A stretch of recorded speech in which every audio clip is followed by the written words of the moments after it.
갑자기 찾아오는 극심한 고통이 있습니다. 알 수 없는 통증의 원인은 바로 몸속에 생긴 돌 때문인데요. 머리부터 발끝까지 어디에나 생길 수 있다는 몸속의 돌, 결석. 결석은 부위에 따라 갑작스러운 통증, 혈뇨, 구취 등 다양한 증상을 동반하며 자칫 방치하다간 합병증은 물론 큰 병으로까지 이어질 수 있는데요. 오늘 가톨릭대의대 소화기내과 박수원 교수, 연세대의대 이비인후과 손은진 교수, 찰과학대의대 비뇨의학과 이승열 교수와 함께 내 몸에 생기는 위험한 돌, 결석이 생기는 원인부터 예방법까지 자세히 알아봅니다.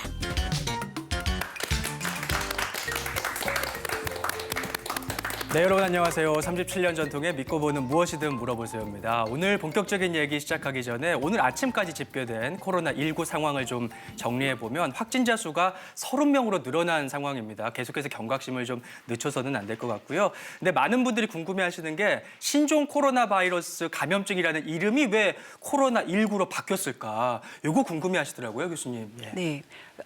WHO에서는 지난 2월 11일 코로나 바이러스에 의해서 발생하는 호흡기 질환의 명칭을 코로나 바이러스 디지즈 19로 정했다고 발표했는데요.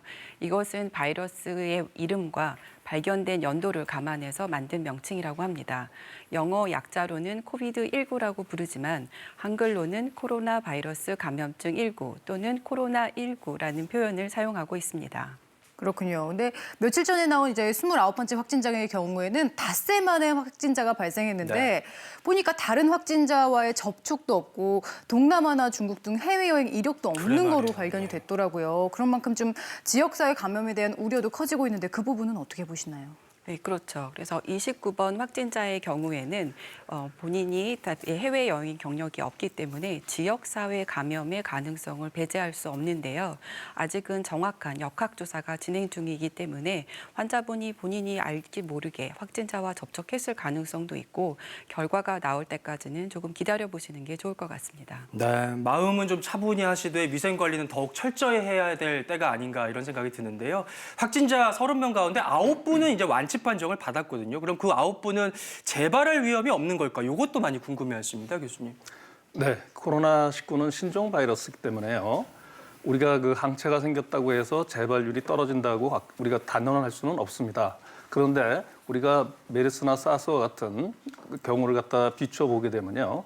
이 항체가 생기게 되면 이 코로나 바이러스도 같은 그 계열이기 때문에 그 재발이 떨어진다고 생각은 하고 있습니다. 사실 어제까지만 해도 조금 감소세가 아닐까라는 생각이 들었었는데 오늘 30번째 환자가 생기면서 네. 다시 조금 불안해지기 시작하는데 이거를 저희는 어떻게 좀 대비를 해야 될까요? 주변에서는 사실상 좀 이제 감소세인가 보다라고 좀 많이들 생각하시는 것 같더라고요.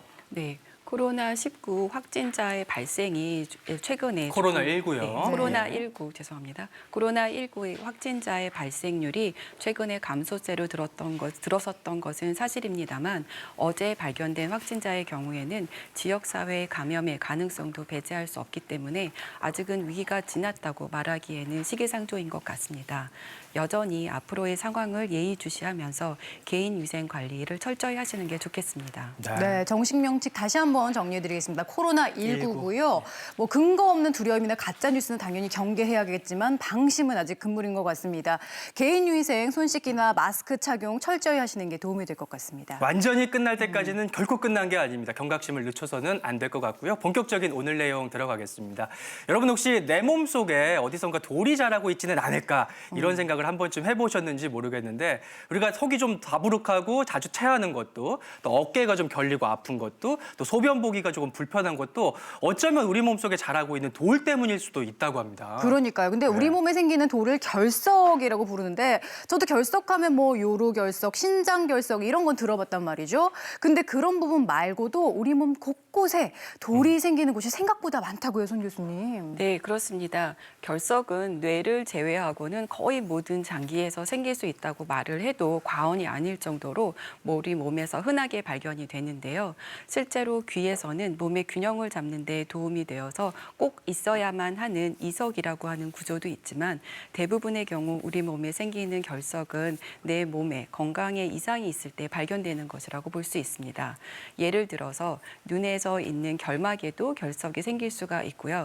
침이 분비하고 있는 침샘에도 생기게 되면 침의 분비가 억제되고 염증이 생기는 타석도 있습니다. 그리고 여러분들이 잘 아시는 것처럼 치석도 몸에 생기는 돌 중에 하나라고 생각할 수가 있고요.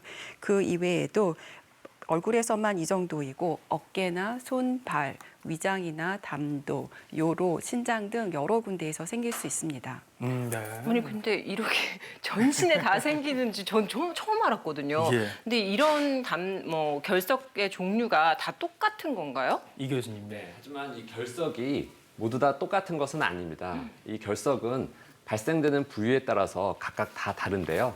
예를 들면 요로 결석인 경우에는 소변내로 배출되는 소변 내의 물질이 과량으로 존재할 때 이것이 결정을 형성돼서 결석이 만들어지고 가령 결막 결석인 경우에는 눈병이 있거나 또는 만성 결막 염증이 있을 때 노폐물이 쌓이고 굳어져서 발생하게 됩니다. 따라서 이렇게 결석이 우리 몸에서 어디서 발생하느냐에 따라서 다 다르기 때문에 네. 그 결석의 모양과 그 강도에 있어서는 모두 다 차이를 보이게 됩니다. 그야말로 뭐 돌이라고 해서 다 같은 돌이 아닌 건데요. 그래서 오늘 이 시간에 내 몸속에 나타날 수 있는 이런 다양한 돌들이 왜 생기는지 원인을 좀 짚어보고요. 증상과 함께 예방법도 알아보도록 하겠습니다. 방송 보시다가 궁금하신 점 있으시면 언제나처럼 문자 메시지와 티벗 이용해서 생방송 중에 질문 보내주시기 바랍니다. 네, 앞서 보셨듯이 정말 여러 관절, 어깨, 무릎, 팔, 다리는 물론 내장기관 곳곳까지 돌이 생길 수 있다. 이렇게 말씀해 주셨는데요. 그중에서도 가장 흔하게 생기는 내 몸속 돌 세 가지를 한번 살펴보고자 합니다. 화면 준비되어 있는데요. 한번 살펴볼까요? 자, 내 몸속 위험한 돌 첫 번째는 바로 담낭 결석입니다. 일단 교수님, 담낭 결석이 정확히 어떤 건가요? 네, 담낭 결석은요, 말 그대로 담낭에 이제 돌이 생기는 걸 담낭 결석이라고 하는데요. 우선 저 사진으로 좀 보여드리겠는데요. 네. 우리 몸에는 그 소화를 도와주는 담즙이 간에서 생성돼서요. 이 담도라는 관을 타고 그 십이장으로 배출이 되게 됩니다. 근데 이 감도가 내려오는 그 중간 부위에 되면 주머니 같은 게 있거든요. 네. 이 주머니 같은 것이 이제 그 우리가 담낭이라고 얘기를 하고요. 이 담즙이 저장돼 있다 내려오는 그 기능을 하고 있습니다. 그래서 이런 이 담낭을 한국말로는 이제 쓸개라고 하는데요. 쓸개. 그 쓸개에 생긴 돌을 우리가 이제 담석이라고 얘기를 하죠. 근데 우리가 간에 생기는 돌이 이제 간내 담석도 있고 여러 가지가 있는데요. 이 담낭에 생기는 결석이 90%를 차지하고요. 그 담즙이 내려오는 담도에 생기는 담도 결석이 10%를 차지한다고 알려지고 있습니다. 네, 그러니까 담낭이 이제 주머니 낭자를 써서 쓸개즙이 모이는 어떻게 보면 주머니인 셈인데 모여 있는 것들이 쓸개즙, 액체잖아요. 근데 그게 어떻게 담석, 고체인 돌로 변할 수가 있을까요? 네, 우리 몸에서는요, 간에서 담즙이 하루에 750cc, 그러니까 한 맥주병 2병 정도가 생성이 되고 있고요. 이것이 담낭이나 담간을 통해서 십이장으로 배출이 돼서요, 기름진 음식을 소화시키거나 콜레스테롤의 대사 아니면 독성 물질을 배출하는데 같은 기능을 갖다 하고 있습니다. 네. 이 담즙의 성분은 콜레스테롤과 담즙산, 지방산 이 세 가지로 구성되어 있는데요.